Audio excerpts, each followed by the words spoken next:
This is a great video maker LED square panel light. I know that because it is clearly labeled here on the side.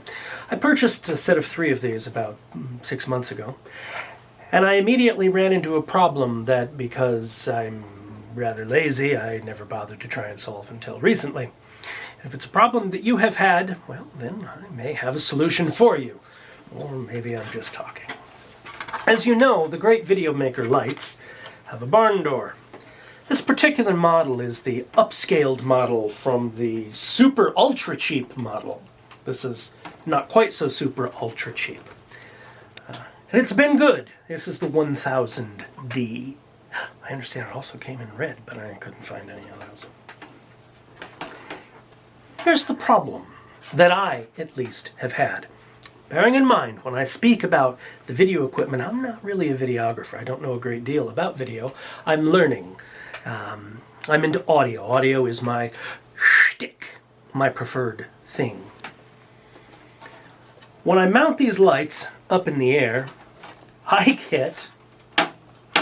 Yeah, let me bring that a little closer to you so you can see what I'm talking about. It whacks the yoke. We're yoke whacking. Whacking the yoke. We don't like whacking yoke. Yoke whacking is bad. At least I have discovered that. Get it up in the air, and I can't bring the darn things down with enough articulation to fully illuminate my rather tiny 10 by 14 recording studio here. The light's output, because I have 3 of them, is wildly adequate for what I'm doing. You'll see I have a great deal of shadow in here. That's because light number 3 is not being involved in our video making process today. I have, however, come up with some solutions to the problem. Solution number 1, at least I thought I had come up with a solution. You can clearly see there is a hole here. Well, that's kind of cool because, of course, you can then take the light, mount the light on the provided stand. I'll have to lift that up for you, I see. There we go! We're up! Wow!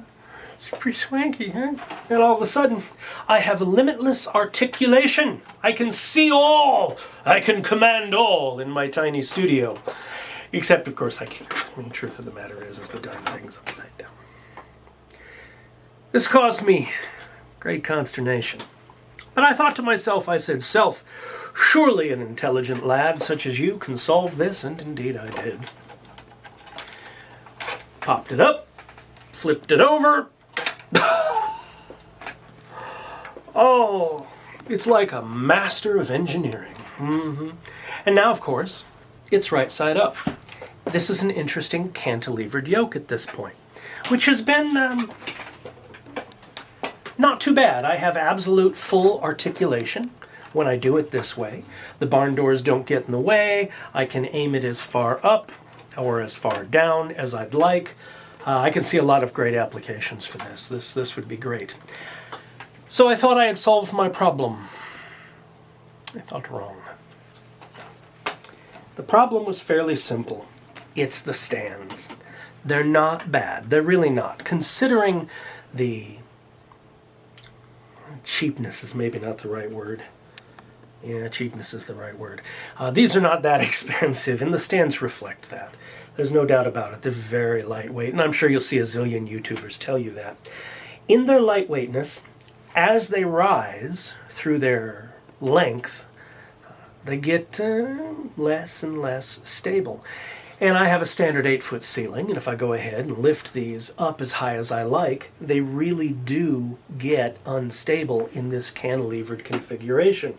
Here in the United States and maybe elsewhere, back in the 80s, everybody used to drive these 3-wheelers. They were off-road, farm, and toy vehicles. Like motorcycles with 3 wheels, big balloon tires to go through swamps and things.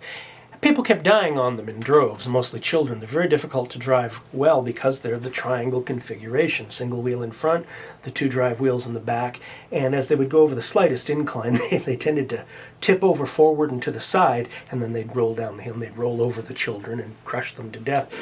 Parents had a problem with that, I gather, And they actually outlawed the things. They tend to... Anyway, the whole triangle shape, not so hot. This suffers from the same problem. In fact, if you cantilever this forward, where you actually center the front weight of the light directly over the forward-facing leg in the tripod, because it is a tripod stand, and you raise it up to a pretty good height, it becomes really pretty three-wheeler-esque. I even got knocked on the noggin with one of these a couple of weeks ago. So how shall we solve this? Well, I came up with a stupid solution that was stupid simple, and anybody who is well familiar with video gear probably would have come up with immediately, but that is not me. I shall show you. By removing this from the stand, any fool other than myself will be able to see, and I'm hoping the camera catches that, right there is another screw hole. There's also one on the other side. Right about there, if I get it in the camera right. And all you really have to do, the thing is actually, when it came out of the box, in my case, maybe not your case, but when it came out of the packaging itself in my case, it was set down on this upper mount. And that turns out to be not the way it really wants to sit properly. So now, here, let me remount this.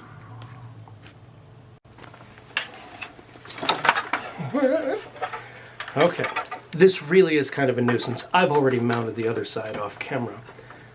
But you've got to take the spacer. This is the spacer. This is the plastic wing nut. You get the spacer in there, get the wing nut through the spacer, and then push the whole thing down through the mounting hole. When I first did this, I didn't think it was working because I couldn't get the wing nut to actually screw into the mounting hole.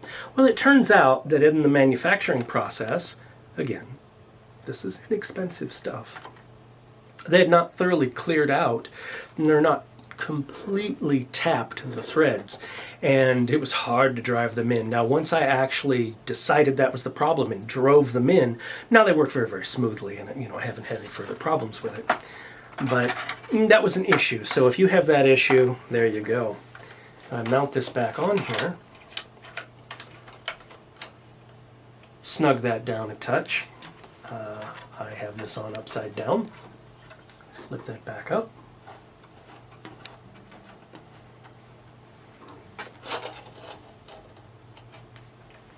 And voila. It's not perfect by any means, but you can see I get pretty decent depression on the angle here. It's not brilliant, and I'm sure professional videographers would laugh uproariously at this and that. So, but for me and my purposes, this has very much solved my depression angle issue. The one other thing I would mention is, gosh, I get so tempted when I'm creating these. I keep turning this without loosening the nut, and I have noticed over 6 months of use, it is really chewed up, the aluminum cap on the stand. So, in the immortal words of someone much wiser than myself, loosen your frickin' nuts before you try and move your light around. That should be 101. There is a solution for a simple problem. If you have that problem, there you go. Thank you very much. Enjoy your day, folks.